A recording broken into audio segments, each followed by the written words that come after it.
रोखठोक, बेधडक आणि नेमक्या घडामोडींचा अचूक वेध घेणारं एकमेव विजनरी बातमीपत्र विन टीव्ही मराठी.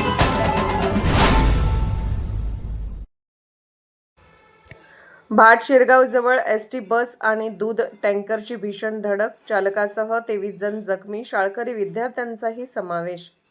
सांगली जिल्ह्यातील शिराळा तालुक्यात भाट शिरगाव हद्दीतील आवळ ओढ्यावरील पुलाजवळ शुक्रवारी सकाळी भीषण अपघात झाला. शिराळा आगाराची कांदे येथून शिराळाकडे भरधाव वेगाने येणारे एसटी बस आणि शिराळाहून वाडीचरणकडे जाणाऱ्या दूध टँकरची समोरासमोर धडक होऊन एकच खळबळ उडाली. या अपघातात एसटी बसमधील शाळकरी विद्यार्थ्यांसह एकूण 23 जण जखमी झाले आहेत. दूध टँकर चालक तेजस संजय कांबळे राहणार सुरूल तालुका वाळवा याच्या पायाला गंभीर दुखापत झाली असून एसटी बस चालक अरविंद लुगडे यांना किरकोळ दुखापत झाली आहे.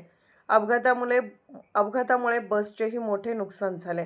घटनेची माहिती मिळताच संतोष गुरव, प्रसाद देसाई, कृष्णात नांगरे, पूजा देसाई, संदीप गुरव, बाबूराव आलुगडे आणि ग्रामस्थांनी तात्काळ घटनास्थळी धाव घेत जखमींना बाहेर काढून मदत कार्य केले.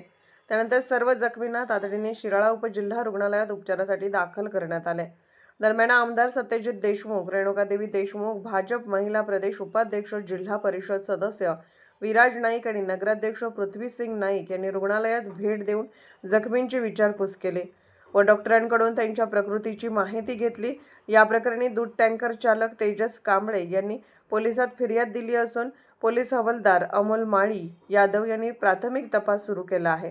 पुढील तपास सरफराज मगदूम करीत आहेत. विन टीव्ही मराठीसाठी शिराळाहून राजेंद्र दिवाण. विन टीव्ही मराठी न्यूज चॅनलला लाईक करा, शेअर करा आणि सबस्क्राईब करा.